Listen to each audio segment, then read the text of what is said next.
Good morning. My name is Mike Darnel, and I am a member of the Board of Trustees of this congregation. Welcome to all of you. The Unitarian Universalist Fellowship of Elkhart is a welcoming community, encouraging religious freedom, nurturing individual, spiritual, and ethical growth, celebrating diversity, and promoting a just and sustainable world. If you'd like to learn more about this fellowship, please look at our website at UUFE.org and join us after the service for our coffee hour. For the listening enjoyment of all, we ask at this time to please turn off all cell phones and pagers. Also, if you need hearing support, please ask for help at the sound desk. Thank you.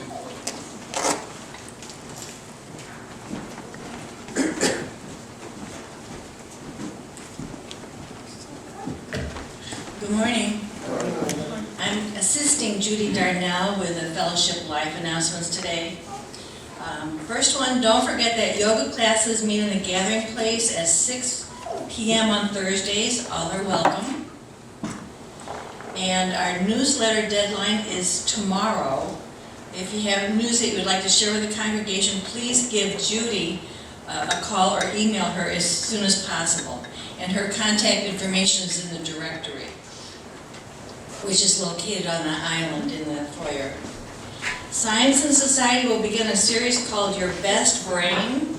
The first session will explore the uniqueness of the human brain and its ability to change and adapt. Period. This all happens on Tuesday in the gathering place at 2 o'clock in the afternoon. Sounds interesting. Wednesday Feasters will meet July 27th at 11:30 at the Soho Japanese Bistro in Heritage Square in Granger. Please contact Mary Adams again as soon as possible so that she can make reservations. The Bums, our men's group, will attend the South Bend Club's game on July 31st, and please contact Chuck Bauer if you are interested in attending. It sounds like this is going to be a fun day. Youngsters who occasionally attend need another grown-up or two to help our kids learn through fun activities, stories, crafts, or just playing cards. Please see Judy Darnel if you need assistance or one of the greeters in the back. Women from the Mid-America region will congregate at Renora Lodge in Waterville for their annual retreat from August 12th through the 14th. Join them for wildflower walks, bonfires, and other activities in this refuge in the woods. Grab your COVID vaccination card, which is required, and register at uuwomensconnection.org. The shelves in our food pantry are looking pretty empty because we are helping several neighborhood families. You can help the next time you shop for groceries by adding a few extra shelf-stable items to your cart and bring them on Sunday, or call for a pickup if you want to call Judy or someone else to pick up the groceries. That can be arranged. Or if you prefer, you may make a monetary contribution to Ken and give it to Ken Claiborne for the contribution. Last week, we had 39 people in attendance with an offering of $169 to be shared with the Elkhart Symphony Orchestra. We will share this week's offering with Heart City Health Center. And I believe Janelle has a couple more announcements. And I have one. And Pam has one also. Oh, mine is just that if you are a chair of The a microphone. If you are a chair of a committee, we'll have the committee of the whole after church this morning, grab a cup of coffee, and then we'll go wherever we have room. That'll be, I don't know where that is, but it might be in here, it might be in the room where the kids are. I'm seeing Roxana talk. We'll decide We're later. downstairs, everybody's doing this, so we'll find a place to be. Anyway, and it won't be a long meeting. Maybe a stable with the managers and like.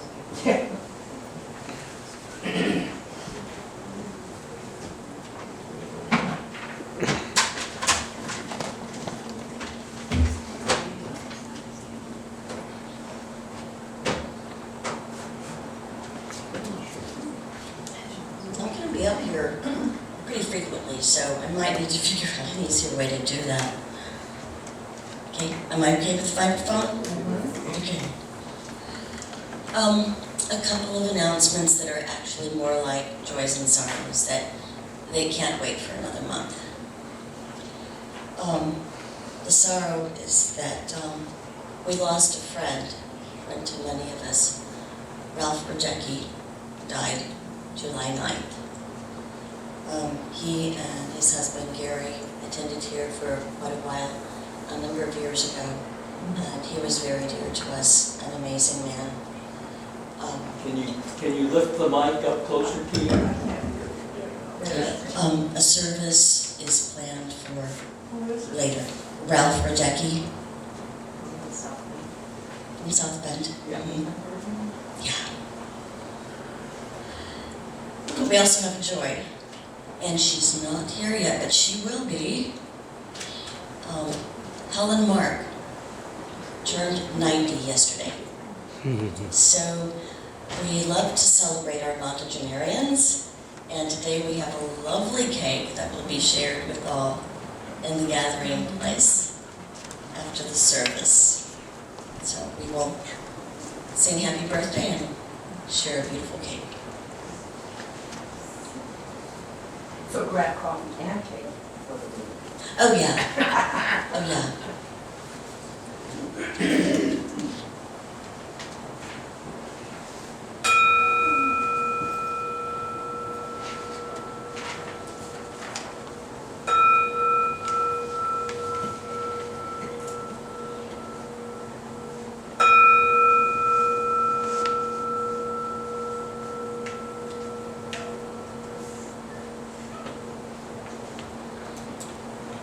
Our chalice lighting today is written by Brian Odongo and chosen by Judy Darnel.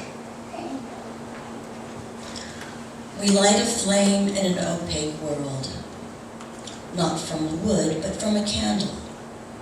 For wood sparkles bright, but produces ashes that cause blight. Candles melt to produce a stronger wax. Such is our flame, burning only to produce a greater love. We light a flame that first sets our hearts on fire, and the fire spreads and then puts our whole souls ablaze. Our flame is not shaken by violent winds, but it sways side to side, dancing even to its own violent rhythms. Hand in hand, heart in heart, we light a flame that does not burn down but builds up, a flame that lights our own souls and others' souls too. For such is a candle, it burns not for its own sake.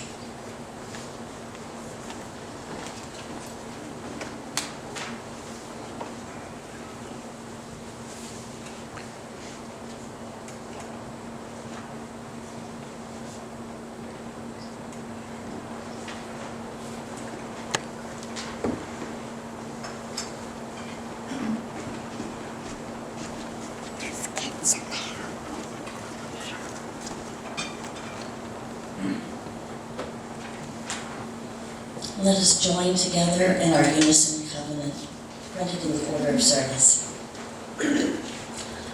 Love is the spirit of this church, and service is its law. To dwell together in peace, to seek the truth in love, and to help one another. This is our covenant. Shortly our offering will be taken. As Linda said, the Luke's offering will be shared with Heart City Health Center today. And as we are giving to others, remember we can't do that without giving to ourselves.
Neil got taller than me, wow.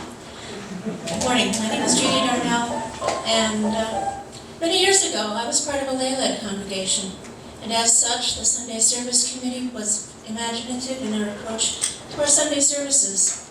One such format was a morning of poetry and music with a number of members reading poems and others performing music. This format is the inspiration for this morning's service of several poets' thoughts about summer, read by Jenny Hopper, Phil Campanoli, and myself. I hope you enjoy it. Early summer.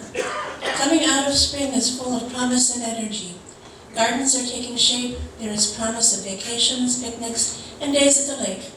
It is a vibrant time, which is reflected in our first 3 poems, and the first is read by Jen.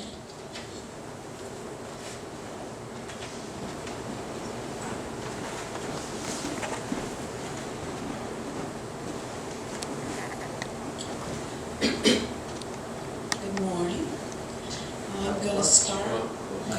I'm going to start with Oh, How I Love Summer by Susan M. Gilbert.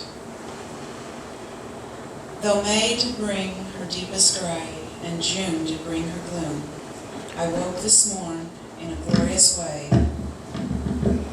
to sunshine in my room. Quick, get up, it's time to rise. Greet the day, I started to cry. For today it has begun. It's finally here, the summer sun.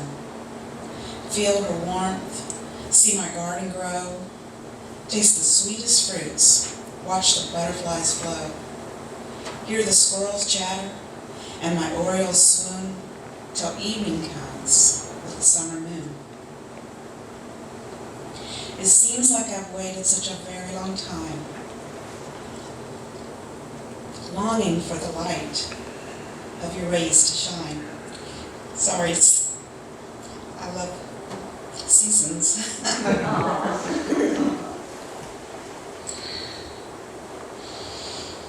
So please stay a while.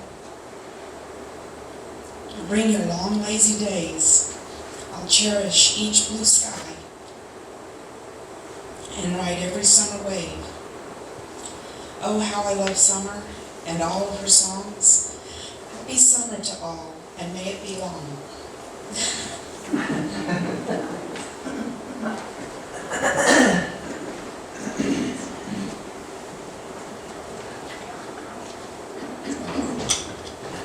Our second poem is June by John Updike, which captures so many childhood summer vacation memories. The sun is rich and gladly pays in golden hours, silver days, and long green weeks that never end. School's out. The time is ours to spend. There's Little League, hopscotch the creek, and after supper hide and seek. The livelong light is like a dream, and freckles come like flies to cream.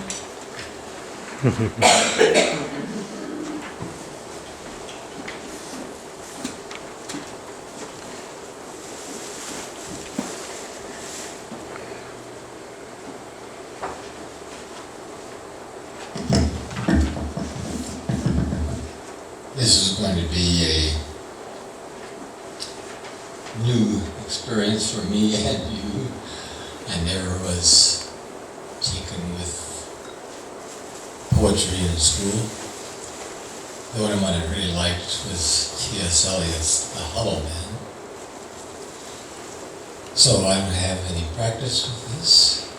This is my debut.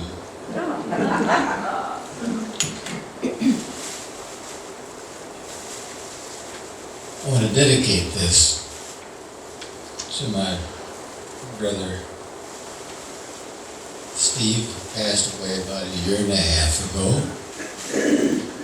He and I were very much alike, especially as we related to and thought about our father.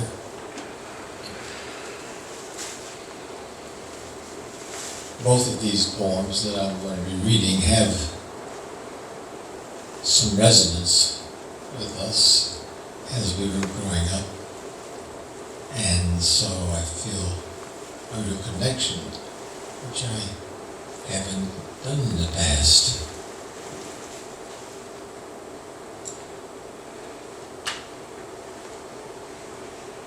A Summer Day by Mary Oliver.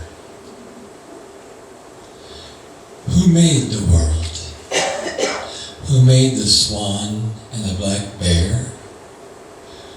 Who made the grasshopper, this grasshopper I mean, the one who has flung herself out of the grass the one who is eating sugar out of my hand, who is moving her jaws back and forth instead of up and down, who is gazing around with her enormous and complicated eyes, who is gazing around with her enormous and complicated eyes. Now she lifts her pale forearms and thoroughly washes her face. Now she snaps her wings open and floats away. I don't know exactly what a prayer is. I do know how to pay attention, how to fall down into the grass, how to kneel down in the grass, and to be idle and blessed, how to stroll through the fields, which is what I have been doing all day. Tell me, what else should I have done? Doesn't everything die at last and too soon? Tell me, what is it you plan to do with your one wild and precious life? The hymns we're singing this morning, we've sung them all, but it's been several years. So Marva's going to play them all the way through, and we're very happy to have Marva back with us again today. So we're going to stand for the first one, but we're only singing the fourth verse, which is about summer, but we're going to sing it 3 times with the repeats. You'll see after the first 4 measures it repeats, and then we'll sing the verse and then go back, but we'll sing it 3 times through. She's going to play it all the way through for us to hear the melody, and then I'll bring you in. Let's stand, please. It's number 73.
It's summer at its fullest. Fruits and vegetables come from garden to table. More is put up in jars or freezer bags or made into jam or pickles for the future.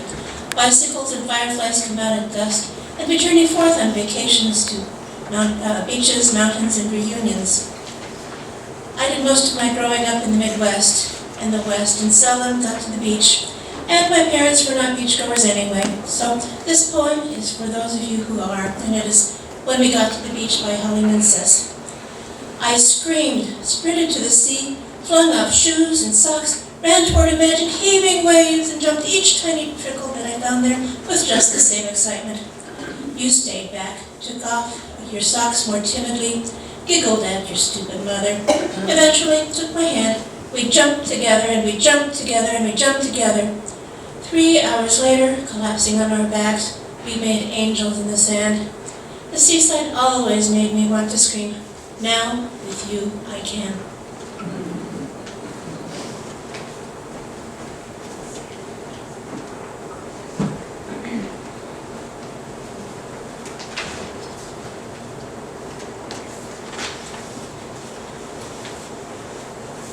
As you may have noticed, I feel everything pretty strongly. Keep the mic. I chose this poem out of the ones that Judy offered because it was like reading from my childhood. Because I grew up in the foothills of the Appalachians, and the only television station we got, even though we lived in Kentucky, was out of Knoxville. So I didn't know for sure where I lived except for the South, until I was like 5 or 6 years old, because Knoxville, Tennessee is all I ever heard. And that's the name of this poem, Knoxville, Tennessee, by Nikki Giovanni. And I'll try to not weep with this one, because but I changed one word just because that made it my childhood. And that's who the garden belonged to. I always liked summer best.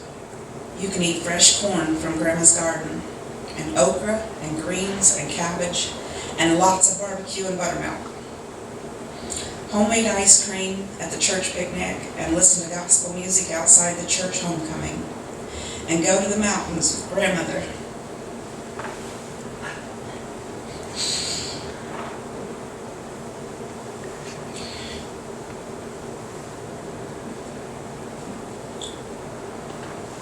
And go barefooted and be warm all the time. Not only when you go to bed and sleep. I love those picnics with my birthday.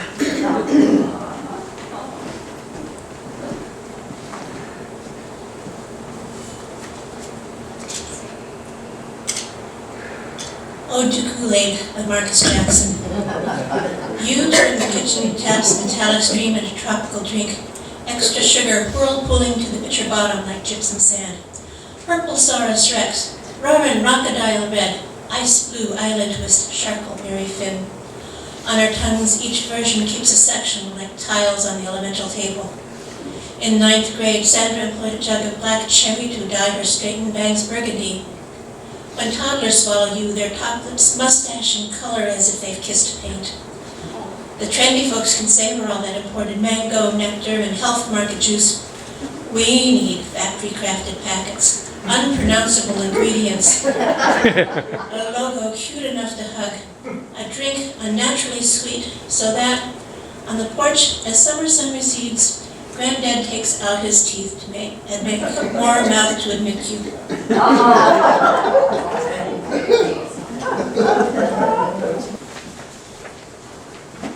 I've never heard that one before. You can stay seated for this, 328. I saw the wood in summer.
Late summer is wistful.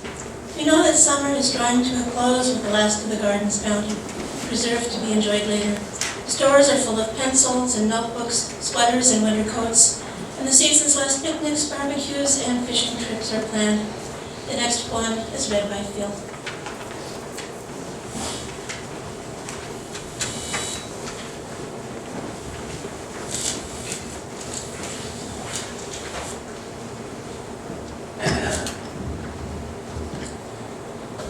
A boy and his dad, by Edgar Guest.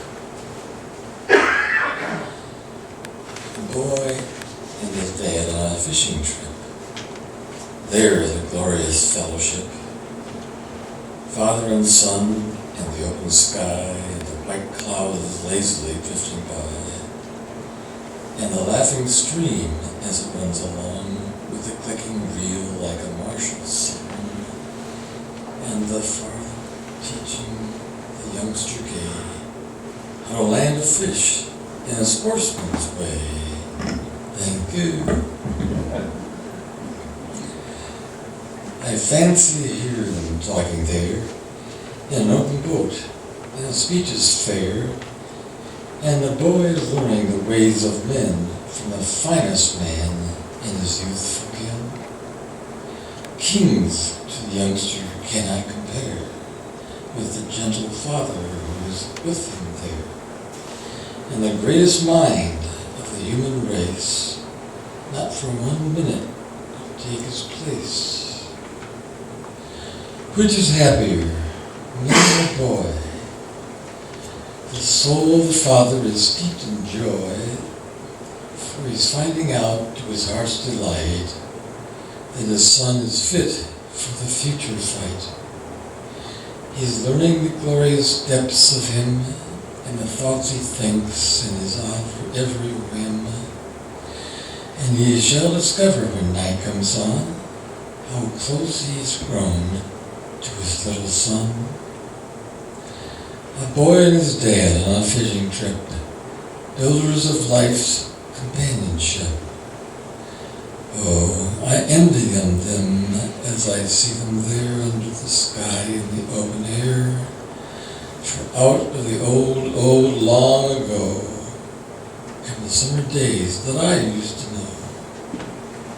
And I learned life's truth from my father's lips as I shared the joy of his fishing trips.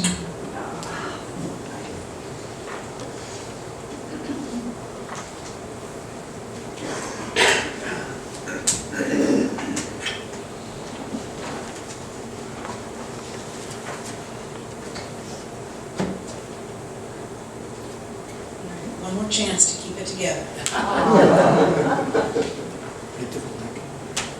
Whispering Waves by Adele T. Copeland.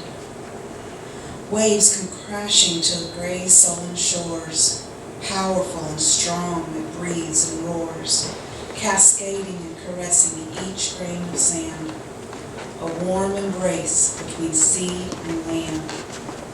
High above, a seagull soars high. Wings of purity it spreads to fly, battling high against darkened clouds, in a wind that blows fiercely, flying graceful and proud. Beneath the sand is soft and warm, sculpted by nature, it's weathered the storm. A passionate battle between calmness and rage. A new chapter's beginning. Don't turn the last page. I listened again to the whispering waves, music of nature, calming and brave, its power unknown, its stillness untamed, mysterious and magical, a treasure earth claims.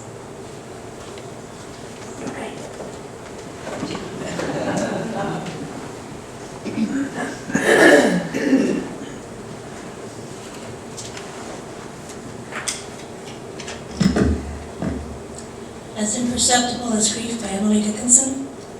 The summer lapsed away, too imperceptible at last to seem like perfidy. A quietness distilled as twilight long begun, or nature spending with herself sequestered afternoon. The dusk drew earlier in, the morning orange shone, a courteous yet harrowing grace, as guest that would be gone, and thus, without a wing or keel, or service of a keel, our summer made her light escape into the beautiful.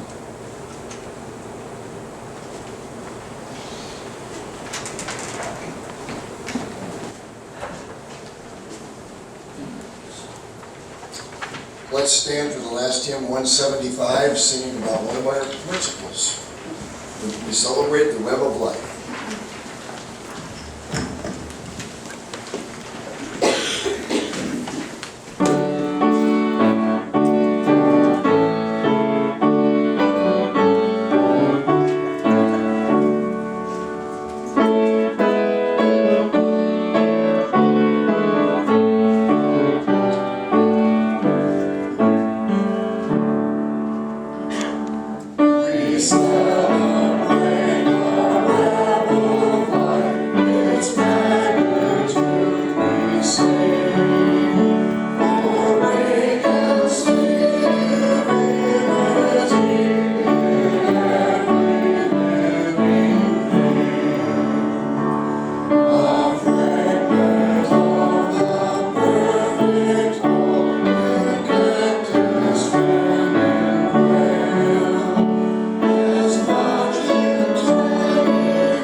Now in benediction, as you leave these halls today, I invite you to take a moment to smell a rose, to blow a dandelion, to skip a stone across a pond, to go barefoot in the grass, maybe not today.